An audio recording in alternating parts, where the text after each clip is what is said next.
പിതാവും പുത്രനും പരിശുദ്ധാത്മാവുമായ ത്രിയേക ദൈവത്തിന്റെ തിരുനാമത്തിന് എന്നേക്കും മഹത്വമുണ്ടായിരിക്കട്ടെ. ആമേൻ. പ്രിയമുള്ളവരെ, ഇന്ന് നാം വിശുദ്ധ യോഹന്നാൻ ശ്ലീഹായുടെ സുവിശേഷത്തിലെ 14-ാം അധ്യായം ധ്യാന വിഷയമാക്കുകയാണ്. യേശുവിൻ്റെ വിടവാങ്ങൽ പ്രസംഗത്തിൻ്റെ മർമ്മപ്രധാനമായ ഭാഗമാണിത്. ഈ അധ്യായം 3 പ്രധാന ഭാഗങ്ങളായി തിരിച്ച് നാം ധ്യാന പഠന വിഷയമാക്കുകയാണ്. ആദ്യമായി 14:1 മുതൽ 14 വരെയുള്ള വാക്യങ്ങൾ. നിങ്ങളുടെ ഹൃദയം അസ്വസ്ഥമാകേണ്ട, ദൈവത്തിൽ വിശ്വസിക്കുവിൻ, എന്നിലും വിശ്വസിക്കുവിൻ. എൻ്റെ പിതാവിൻ്റെ ഭവനത്തിൽ അനേകം വാസസ്ഥലങ്ങളുണ്ട്. ഇല്ലാതിരുന്നെങ്കിൽ നിങ്ങൾക്ക് സ്ഥലമൊരുക്കാൻ പോകുന്നുവെന്ന് ഞാൻ നിങ്ങളോട് പറയുമായിരുന്നോ? യേശു തൻ്റെ വിടവാങ്ങലിനെ കുറിച്ച്, തൻ്റെ കടന്നുപോകലിനെ കുറിച്ച് 13-ാം അധ്യായത്തിൽ പല വിധത്തിൽ വ്യക്തമാക്കി. അവിടുത്തെ ആത്മാവ് വളരെയേറെ അസ്വസ്ഥമായിരിക്കുന്നു എന്നും അവിടുന്ന് ഭൂമിയിൽ നിന്ന് ഉയർത്തപ്പെടുമ്പോൾ സകലരെയും തന്നിലേക്ക് ആകർഷിക്കുമെന്നൊക്കെ പറഞ്ഞപ്പോൾ അവർ വളരെയേറെ അസ്വസ്ഥരായി. യേശു, അവരുടെ പ്രിയ നാഥനും ഗുരുവുമായവൻ, അവരിൽ നിന്ന് എടുക്കപ്പെടാൻ പോവുകയാണ്. അതാണ് അവരുടെ അസ്വസ്ഥതയ്ക്ക് കാരണം. അതാണ് യേശു പറയുന്നത്, നിങ്ങളുടെ ഹൃദയം അസ്വസ്ഥമാകേണ്ട, ദൈവത്തിൽ വിശ്വസിക്കുവിൻ, എന്നിലും വിശ്വസിക്കുവിൻ. അതായത് വിശ്വാസം അസ്വസ്ഥതകളെല്ലാം അകറ്റും. പക്ഷേ യേശു പ്രത്യാശ പകർന്നുകൊണ്ട് പറയുകയാണ്, എൻ്റെ പിതാവിൻ്റെ ഭവനത്തിൽ അനേകം വാസസ്ഥലങ്ങളുണ്ട്, അവിടെ സ്ഥലമൊരുക്കാനാണ് ഞാൻ പോകുന്നത്.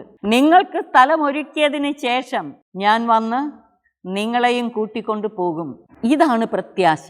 യേശു പരമപിതാവിൻ്റെ സന്നിധിയിലേക്ക് പോവുകയാണ്. നമുക്കും സ്വർഗത്തിൽ ദൈവപിതാവിനോടൊത്ത് വാസസ്ഥലം ഒരുക്കാനാണ് യേശു പോകുന്നത്. ശിഷ്യന്മാര് യേശുവിൻ്റെ വേർപാടിൻ്റെ വേദനയെ ഓവർകം ചെയ്യേണ്ടത് സ്വർഗത്തിൽ അവർക്ക് വാസസ്ഥലം ഒരുക്കാൻ കർത്താവ് പോവുകയാണ്. 3-ാം വാക്യത്തിൽ യേശു പറയുന്നു, ഞാൻ പോയി നിങ്ങൾക്ക് സ്ഥലം ഒരുക്കി കഴിയുമ്പോൾ ഞാൻ ആയിരിക്കുന്നിടത്ത് നിങ്ങളും ആയിരിക്കേണ്ടതിന് ഞാൻ വീണ്ടും വന്ന് നിങ്ങളെ കൂട്ടിക്കൊണ്ടുപോകും. യേശുവിൻ്റെ 2-ാം വരവിനെ കുറിച്ചാണ് പറയുന്നത്. അവിടുന്ന് വീണ്ടും വന്ന് നിങ്ങളെ കൂട്ടിക്കൊണ്ടുപോകും. ഉത്ഥാനം ചെയ്ത കർത്താവിനോടൊത്ത് നമുക്ക് പിതാവിൻ്റെ സന്നിധിയിലേക്ക് പ്രവേശനം ലഭിക്കുകയാണ്. അതോടൊപ്പം അതിൻ്റെ പൂർത്തീകരണം അവിടുത്തെ 2-ാം വരവോടുകൂടെ. വെളിപാട് പുസ്തകം 3:20-21 വിജയം വരിക്കുന്നവനെ ഞാൻ എൻ്റെ പിതാവിനോടൊത്ത് മഹത്വ സിംഹാസനത്തിൽ ഇരുത്തുമെന്ന്. ഇതാണ് ഒരു ക്രിസ്ത്യാനിയുടെ പ്രത്യാശ. ഇഹലോക ജീവിതത്തിൽ അവസാനിക്കുന്നതല്ല അവൻ്റെ ജീവിതം. പക്ഷേ ഈ ദൈവത്തോടൊത്തുള്ള ജീവിതം ഇവിടെ ആരംഭിച്ചാലേ ഉള്ളൂ. വിശ്വസിക്കുന്നവർക്ക് മാത്രമേ ഈ പ്രത്യാശയിലേക്ക് പ്രവേശിക്കാൻ സാധിക്കൂ. ഇഹത്തിലായിരിക്കുമ്പോൾ തന്നെ നമുക്ക് യേശുവിനോട് കൂടെ ദൈവപിതാവുമായുള്ള ഐക്യത്തിൽ ജീവിക്കാം. ദൈവപിതാവുമായുള്ള ഐക്യത്തിൽ ജീവിച്ചുകൊണ്ട് നിത്യ സൗഭാഗ്യം ലക്ഷ്യമാക്കി പ്രയാണം ചെയ്യാം. 4-ാം വാക്യത്തിൽ പറയുന്നു, ഞാൻ പോകുന്നിടത്തേക്കുള്ള വഴി നിങ്ങൾക്കറിയാം. ഉടനെ തോമസ് പറയുക, കർത്താവേ, നീ എവിടേക്ക് പോകുന്നെന്ന് ഞങ്ങൾക്കറിയില്ല, പിന്നെങ്ങനെ വഴി അറിയും? യേശു തോമസിനോട് പറഞ്ഞു, വഴിയും സത്യവും ജീവനും ഞാനാണ്. എന്നിലൂടെ അല്ലാതെ ആരും പിതാവിൻ്റെ അടുക്കലേക്ക് വരുന്നില്ല. അവിടുന്ന് സത്യവും ജീവനുമായതുകൊണ്ട് അവിടുന്ന് വഴിയുമാണ്. യേശു സത്യമെന്ന് പറയുന്നത് പിതാവിൻ്റെ പൂർണ്ണ വെളിപാട്, ദൈവത്തെയും സ്വർഗീയ രഹസ്യങ്ങളെയും അതിൻ്റെ പൂർണ്ണതയിൽ വെളിപ്പെടുത്തി തന്നത് യേശുവാണ്. യേശു പൂർണ്ണ വെളിപാടായതുകൊണ്ട് യേശുവിലൂടെ നമുക്ക് പിതാവിലേക്ക് പോകാൻ സാധിക്കൂ. പിതാവിനെ ആരും ഒരിക്കലും കണ്ടിട്ടില്ല. പിതാവുമായുള്ള ഗാഢബന്ധത്തിലായിരുന്ന പുത്രൻ തമ്പുരാനാണ് അവനെ വെളിപ്പെടുത്തി തന്നത്. യോഹന്നാൻ 1:18 പിതാവുമായി ഗാഢബന്ധത്തിൽ വസിക്കുന്ന പുത്രനാണ് നമുക്ക് അവനെ വെളിപ്പെടുത്താനായി വചനമാംസം ധരിച്ച് നമ്മുടെ ഇടയിലേക്ക് വന്നത്. പിതാവിനെ അറിയുന്നവനും പിതാവിനെ കണ്ടിട്ടുള്ളവനും പുത്രൻ മാത്രം. അതുകൊണ്ട് പിതാവിനെ വ്യക്തമായി പൂർണ്ണമായി വെളിപ്പെടുത്തി തരാൻ പുത്രനെ സാധിക്കൂ. അങ്ങനെയെങ്കിൽ വഴി പുത്രനാണ്. ജീവനും യേശുവാണ്. ഞാൻ വന്നിരിക്കുന്നത് അവർക്ക് ജീവൻ ഉണ്ടാകാനും അത് സമൃദ്ധമായി ഉണ്ടാകാനുമാണ്. യോഹന്നാൻ 10:10. എന്താണ് ഈ ജീവൻ? ജീവൻ എന്ന് പറയുന്നത് ദൈവിക ജീവൻ അഥവാ നിത്യജീവൻ. ജീവൻ ദൈവത്തിൻ്റെതാണ്. അത് ദൈവിക കൂട്ടായ്മയിലുള്ള ജീവിതമാണ്. ദൈവത്തിൻ്റെ സ്വഭാവമാണ് നിത്യത. ദൈവത്തിൻ്റെ ജീവൻ ആരംഭമോ അവസാനമോ ഇല്ല. നിത്യത ദൈവത്തിൻ്റെ സ്വഭാവം. അപ്പോൾ നിത്യജീവൻ ദൈവിക ജീവനാണ്. ത്രിയേക ദൈവത്തിൻ്റെ സ്നേഹ കൂട്ടായ്മയിലുള്ള ജീവിതം, യേശുവുമായുള്ള ഗാഢ ഐക്യത്തിലുള്ള ജീവിതം, പരിശുദ്ധാത്മാവുമായുള്ള സംസർഗത്തിലും സഹവാസത്തിലുമുള്ള ജീവിതം. ജീവന്റെ ഉറവിടം പിതാവാണ്. പിതാവ് ജീവൻ നൽകുന്നത് പോലെ ജീവൻ നൽകാൻ പുത്രനും അധികാരം നൽകിയിട്ടുണ്ടെന്ന് യോഹന്നാൻ ശ്ലീഹായുടെ സുവിശേഷം 6-ാം അധ്യായത്തിൽ ആവർത്തിച്ചു കണ്ടതാണ്. പിതാവിൽ നിന്ന് ജീവൻ നമുക്ക് നൽകുന്നത് പുത്രനാണ്. പരിശുദ്ധാത്മാവും ജീവദാതാവാണ്. പിതാവിൽ നിന്ന് പുറപ്പെട്ട പരിശുദ്ധാത്മാവും പിതാവിൽ നിന്ന് ജനിച്ച വചനമായ പുത്രൻ തമ്പുരാനും, പുത്രനിലൂടെ നൽകപ്പെട്ട പരിശുദ്ധാത്മാവിലൂടെ ദൈവിക ജീവനും നാം പ്രാപിക്കുന്നു. നാം ദൈവിക ജീവനിലാണെന്ന് പറയണമെങ്കിൽ യേശുവിൽ ദൈവത്തോടൊത്തു ജീവിക്കണം. അപ്പോൾ ദൈവാത്മ ചൈതന്യം നമ്മളിൽ വസിക്കും. അങ്ങനെ നമ്മൾ ജീവനുള്ളവരായിത്തീരും. ദൈവാത്മ ചൈതന്യമില്ലാത്തവർ മൃതപ്രായരാണ്. ദൈവത്തിൽ നിന്നുള്ള അകൽച്ച മരണമാണെന്നാണല്ലോ പറഞ്ഞിട്ടുള്ളത്. മരണം ശാരീരിക വേർപാടാണെങ്കിൽ എന്നേക്കുമുള്ള അകൽച്ചയല്ല. നിത്യമരണത്തിന് വിധേയമാകാതിരിക്കാനായിരിക്കണം നമ്മുടെ പ്രാർത്ഥന. നിത്യമരണത്തിന് നാം ഓരോരുത്തരും വിധേയരാകാതിരുന്നാൽ പോരാ, ആരും നിത്യമരണത്തിന് വിധിക്കപ്പെടാൻ ഇടവരരുത്. സകലരും യേശുവിനോടൊത്തുള്ള നിത്യജീവനിലേക്ക് പ്രവേശിക്കണം. വഴിയും സത്യവും ജീവനും യേശുവാണ്. യേശുവിലൂടെ അല്ലാതെ ആരും പിതാവിൻ്റെ പക്കലേക്ക് പോകുന്നില്ല. അപ്പോൾ യേശുവിനോട് ചേർന്ന് നിന്നുകൊണ്ട് യേശുവിലൂടെ പിതാവിലേക്ക് പോവുകയായിരിക്കണം നമ്മുടെ ജീവിത ലക്ഷ്യം. ആ യാത്ര, ആ തീർത്ഥാടനം ഇവിടെ ആരംഭിക്കുകയാണ്, മരിച്ചു കഴിഞ്ഞല്ല. ഫിലിപ്പോസ് പറഞ്ഞു, കർത്താവേ, പിതാവിനെ ഞങ്ങൾക്ക് കാണിച്ചു തരിക, ഞങ്ങൾക്കത് മതി. യേശുവിൻ്റെ മറുപടി ശ്രദ്ധിച്ചേ. യേശു പറഞ്ഞു, ഇക്കാലം അത്രയും ഞാൻ നിങ്ങളോടുകൂടെ ഉണ്ടായിരുന്നിട്ടും ഫിലിപ്പോസേ, നീ എന്നെ അറിയുന്നില്ലേ? എന്നെ കാണുന്നവൻ പിതാവിനെ കാണുന്നു. പിന്നെ പിതാവിനെ ഞങ്ങൾക്ക് കാണിച്ചു തരിക എന്ന് നീ പറയുന്നത് എങ്ങനെ? ഇത്രയും കാലം യേശുവിൻ്റെ കൂടെ നടന്നു. എന്നെ അയച്ച പിതാവ് എന്നാവർത്തിച്ചു പറഞ്ഞിട്ടുണ്ട്. ആവർത്തിച്ചു പറഞ്ഞിട്ടും യേശുവിൻ്റെ കൂടെ നടന്നവർ പോലും പിതാവിനെ അറിയില്ലെന്ന്. യേശു ഫിലിപ്പോസിനോട് ചോദിച്ചു, ഞാൻ പിതാവിലും പിതാവ് എന്നിലും ആണെന്ന് നീ വിശ്വസിക്കുന്നില്ലേ? യേശു പിതാവിലും പിതാവ് യേശുവിലും. അത് യേശു സ്വർഗത്തിലായിരുന്നപ്പോൾ മാത്രമാണോ? അല്ല, ഇഹത്തിലായപ്പോഴും പിതാവ് എപ്പോഴും പുത്രനോട് കൂടെയുണ്ട്. പുത്രൻ പിതാവിനോടൊത്തുമാണ്. പിതാവുമായിട്ട് യേശുവിന് ഇടമുറിയാത്ത ആത്മബന്ധമുണ്ടായിരുന്നു. ഗാഢമായ ഇടമുറിയാത്ത ബന്ധം. ഇടമുറിയാത്ത ബന്ധം ഇതുപോലെ നമുക്കും ഉണ്ടാകണം. നമുക്ക് യേശുവിനോട് ഇടമുറിയാത്ത ആത്മബന്ധം.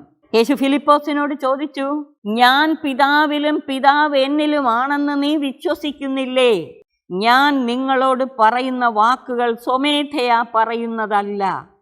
പ്രത്യുത എന്നിൽ വസിക്കുന്ന പിതാവ് തൻ്റെ പ്രവൃത്തികൾ ചെയ്യുകയാണ്. 14:10. അതിൻ്റെ അന്തരാർത്ഥമൊന്ന് മനസ്സിലാക്കാൻ ശ്രമിച്ചേ. യേശുവിൻ്റെ വാക്കുകൾ യേശുവിൽ വസിക്കുന്ന പിതാവിൻ്റെ പ്രവൃത്തിയാണെന്ന് നമുക്കിത് പറയാൻ പറ്റുമോ?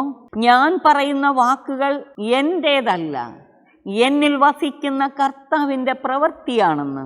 യേശു തമ്പുരാനുമായിട്ടുള്ള ഗാഢബന്ധം നമുക്കുണ്ടെങ്കിൽ നമുക്കും പറയാം. 11-ാം വാക്യം, ഞാൻ പിതാവിലും പിതാവ് എന്നിലുമാണെന്ന് ഞാൻ പറയുന്നത് വിശ്വസിക്കുവിൻ, അല്ലെങ്കിൽ പ്രവൃത്തികൾ മൂലം വിശ്വസിക്കുവിൻ.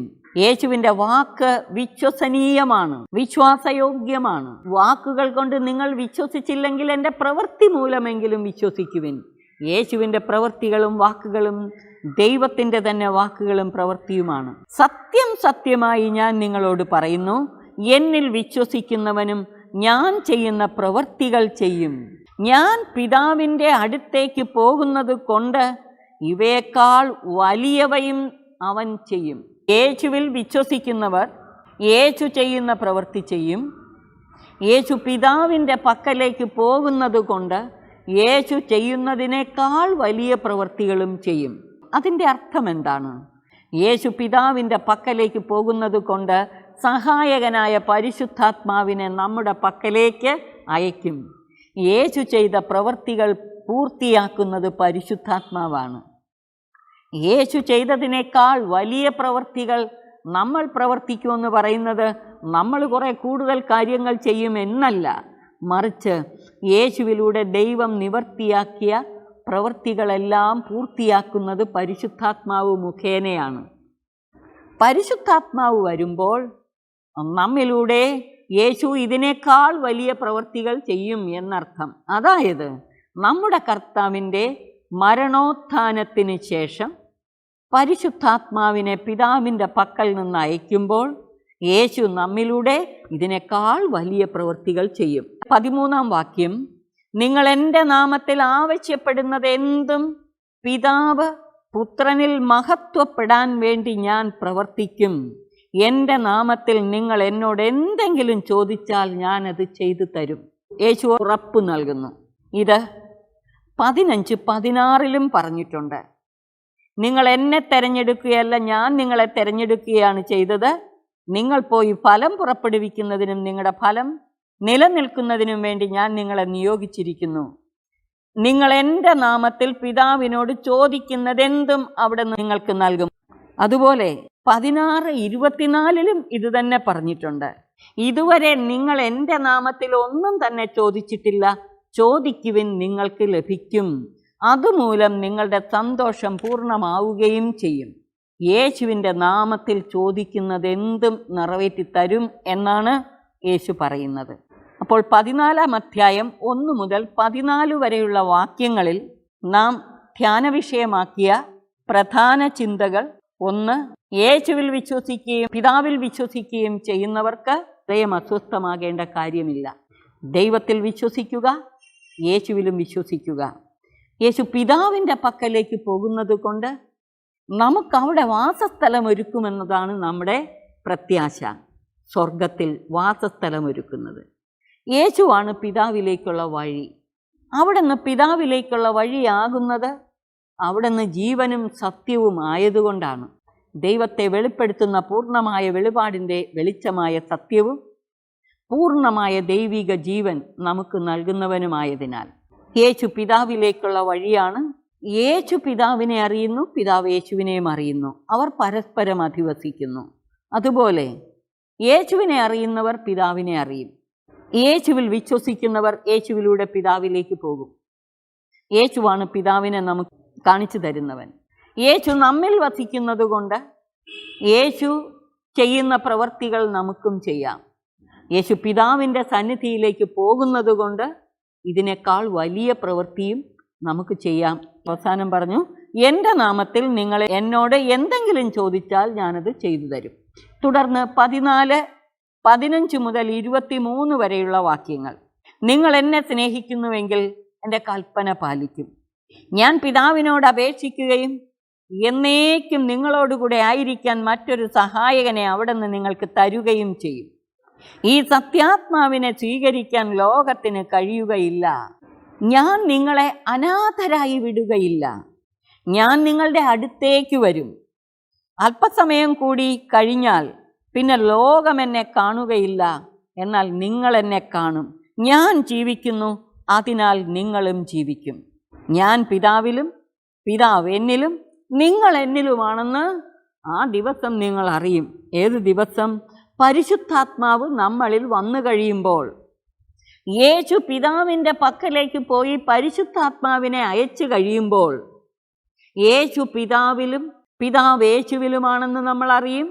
മാത്രമല്ല, നമ്മൾ യേശുവിലും യേശു നമ്മിലും പരസ്പരം അധിവസിക്കുന്ന അനുഭവത്തിലേക്ക്. പ്രിയമുള്ളവരെ, നമ്മുടെ ജീവിതത്തിൽ ഏറ്റവും പ്രധാനപ്പെട്ട കാര്യം ഇതാണ്. യേശു പിതാവിലും പിതാവ് യേശുവിലുമായിരിക്കുന്നത് പോലെ നാം യേശുവിലും യേശു നമ്മിലുമാകണം. അപ്പോൾ യേശുവിലൂടെ നമുക്ക് പിതാവിലേക്ക് പോകാം. ആ ബന്ധം വ്യക്തമായും ധ്യാനിച്ച് മനസ്സിലാക്കാൻ പരിശ്രമിക്കുക. യേശു പിതാവിലും പിതാവ് യേശുവിലുമായിരിക്കുന്നത് പോലെ യേശു നമ്മിലും നാം യേശുവിലും. യേശു മുഖേന നമുക്ക് പിതാവിൻ്റെ പക്കലേക്ക് പോവുകയും ചെയ്യാം. ഇതിന് നമ്മെ സഹായിക്കുന്ന സഹായകനാണ് പരിശുദ്ധാത്മാവ്. ഞാൻ നിങ്ങളെ അനാഥരായി വിടുകയില്ല, എന്നേക്കും നിങ്ങളോടുകൂടെ ആയിരിക്കാൻ മറ്റൊരു സഹായകനെ നിങ്ങൾക്ക് നൽകും എന്നാണ് യേശു പറഞ്ഞത്. ഈ സത്യാത്മാവിനെ സ്വീകരിക്കാൻ ലോകത്തിന് കഴിയില്ല. പക്ഷേ നമുക്കത് കഴിയും. കാരണം അവൻ നിങ്ങളോടൊത്തു വസിക്കുന്നു, നിങ്ങളിലായിരിക്കുകയും ചെയ്യുന്നു. പരിശുദ്ധാത്മാവ് നമ്മളോടൊത്തും നമ്മിലും. ഇവിടെ 2 തലങ്ങളുണ്ട്. ഒന്ന്, പരിശുദ്ധാത്മാവ് നമ്മിൽ വസിക്കുന്നു. 2, നമ്മുടെ സമൂഹത്തിൽ നമ്മളോടൊത്ത്. ഈ ദൈവാനുഭവത്തിൻ്റെ വ്യക്തിപരമായ തലമുണ്ട്, സമൂഹപരമായ തലമുണ്ട്. നാം ഓരോരുത്തരും ഒറ്റയ്ക്കൊറ്റയ്ക്ക് അനുഭവിക്കുന്ന ഒരു യാഥാർത്ഥ്യമല്ല. വിശ്വാസികളുടെ സമൂഹത്തോട് ചേർന്ന് അഥവാ സഭാ സമൂഹത്തോട് ചേർന്ന് യേശുവിനെ അറിയാനും അനുഭവിക്കാനും യേശുവിനോടൊത്ത് ദൈവിക കൂട്ടായ്മയിലേക്ക് വളരാനും നമ്മെ സഹായിക്കുന്ന സഹായകനായ പരിശുദ്ധാത്മാവിനെയാണ് കർത്താവ് നമുക്കായിട്ട് തന്നിട്ടുള്ളത്. മറ്റൊരു സഹായകൻ നമ്മെ അനാഥരായി വിടാതെ, യേശു തമ്പുരാൻ്റെ മരണോത്ഥാനത്തോടെ അവിടുത്തെ ശാരീരികമായ സാന്നിധ്യം ശിഷ്യർക്ക് നഷ്ടപ്പെടുകയാണ്. എന്നാൽ അപ്പോൾ അവിടുന്ന് സഹായകനായ പരിശുദ്ധാത്മാവിനെ വിടും. 14-ാം അധ്യായം 21 മുതൽ 31 വരെയുള്ള വാക്യങ്ങൾ. 21-ാം വാക്യത്തിൽ യേശു പറയുന്നു, എൻ്റെ കൽപ്പനകൾ സ്വീകരിക്കുകയും പാലിക്കുകയും ചെയ്യുന്നവനാണ് എന്നെ സ്നേഹിക്കുന്നത്. യേശുവിനോടുള്ള വിശ്വാസത്തിൻ്റെ സ്ഥാനത്ത് ഇപ്പോൾ സ്നേഹം.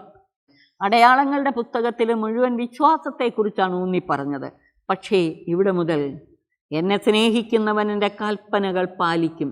അതായത് കർത്താവിൻ്റെ കൽപ്പന സ്വീകരിച്ചാൽ മാത്രം പോരാ, അത് പാലിക്കുകയും ചെയ്യുന്നവരാണ് യേശുവിനെ സ്നേഹിക്കുന്നത്. ദൈവത്തെ സ്നേഹിക്കുന്നവർ ദൈവകൽപ്പനകൾ പാലിക്കും.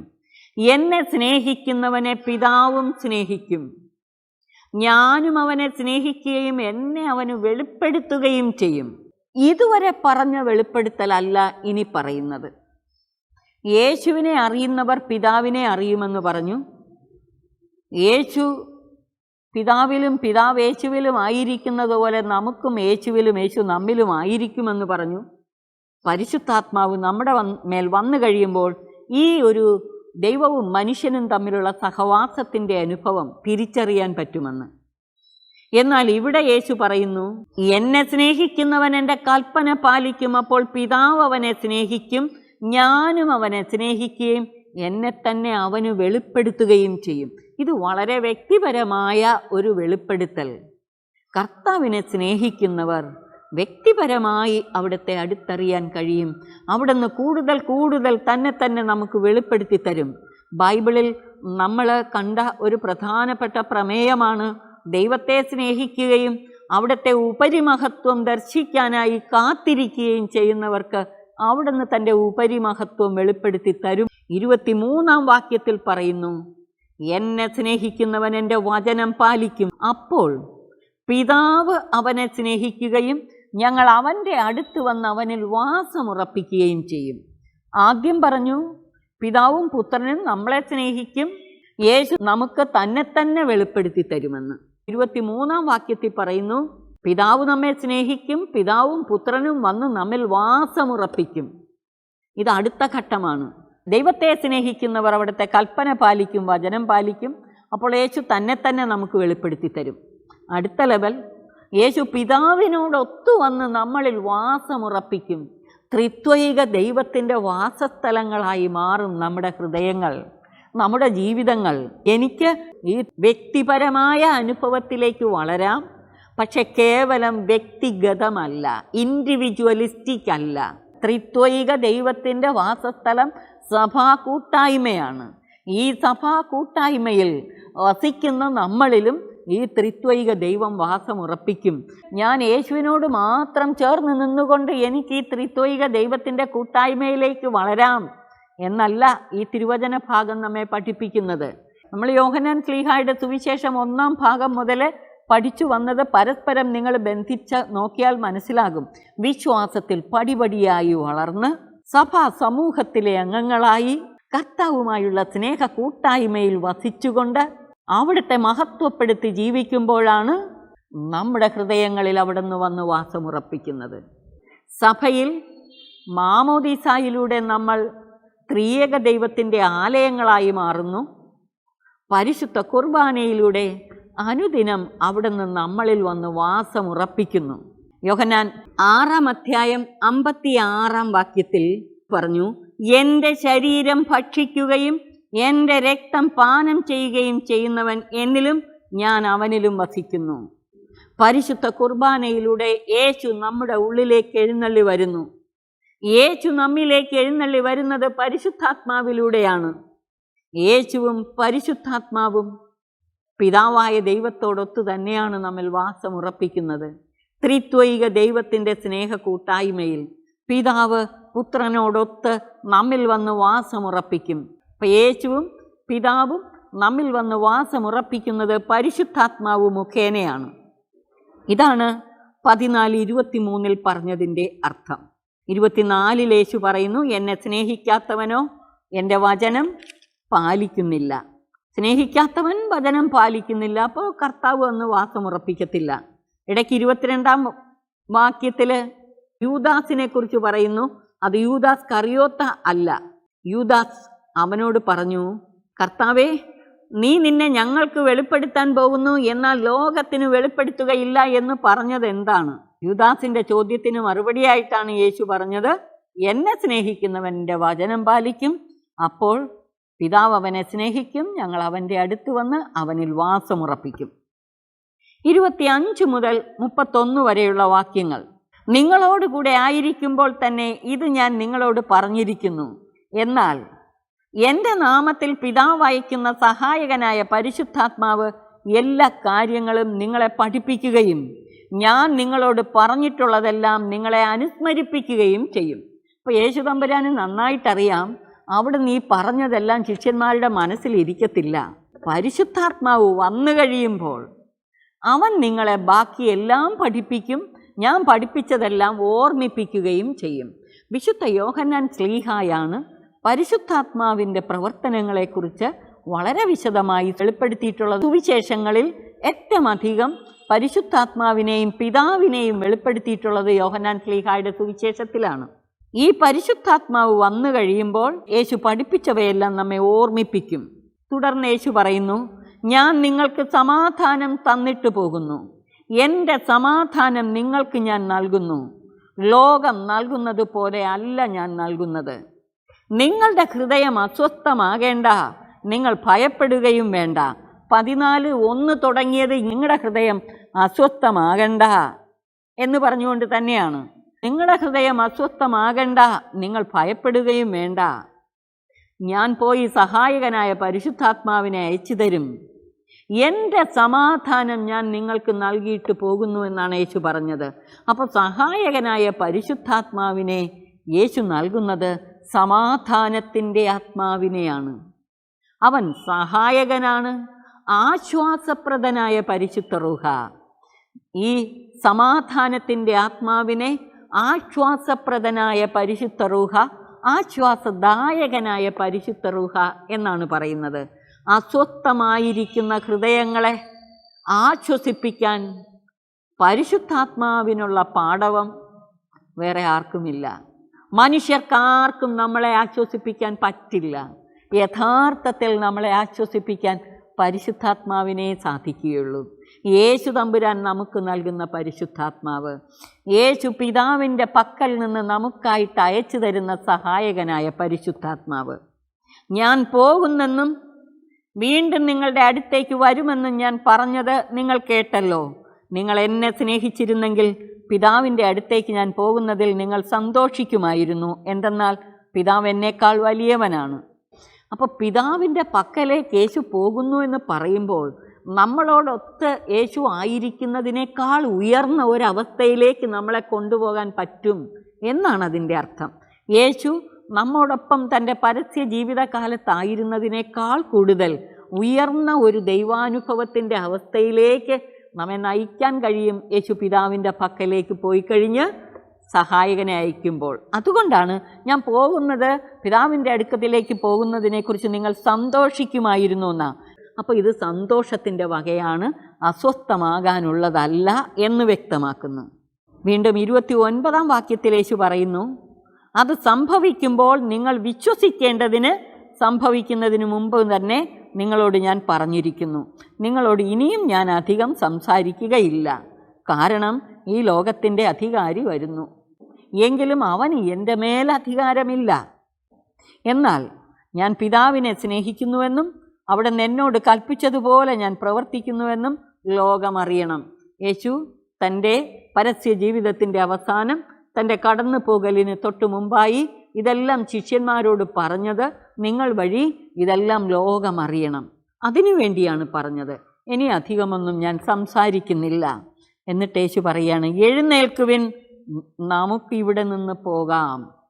എക്സ്പ്ലിസിറ്റായിട്ട് നോക്കുമ്പോൾ യോഹന്നാൻ ശ്ലീഹായുടെ സുവിശേഷത്തിൻ്റെ പരസ്യ ജീവിതത്തിലെ യേശുവിൻ്റെ അവസാന വാക്കുകൾ ഇവിടെയാണ്. ഇത് കഴിഞ്ഞിട്ട് യേശു ഇനി പഠിപ്പിച്ചതായിട്ട് ഈ വാക്കുകൾ വെച്ച് നോക്കിയാൽ ഇല്ല. പിന്നെങ്ങനെ ഈ 15, 16, 17 അധ്യായം വന്നു? 18-ാം അധ്യായത്തിലാണല്ലോ യേശുവിനെ വിധിക്കുന്നതും വധിക്കാനായിട്ട് കൊണ്ടുപോകുന്നതുമെല്ലാം. 15, 16, 17 അധ്യായങ്ങൾ യഥാർത്ഥത്തിൽ ഈ 14-ാം അധ്യായത്തിൻ്റെ തന്നെ വിശദീകരണങ്ങളാണ്. ആ വിശദീകരണം യേശു പല സന്ദർഭത്തിൽ പറഞ്ഞത് ഇവിടെ എടുത്ത് ചേർത്തേക്കുന്നതാകാം, യോഹന്നാൻ ശ്ലീഹായുടെ ശിഷ്യഗണത്തിൽപ്പെട്ടവർ ചേർത്തതാകാം. പക്ഷേ ഈ 14-ാം അധ്യായത്തിൽ ഇത് മുഴുവൻ സംഗ്രഹിച്ചിരിക്കുകയാണ്. നമുക്ക് 15, 16, 17 അധ്യായങ്ങൾ പഠിക്കുമ്പോൾ ഇത് കൂടുതലായി മനസ്സിലാകും.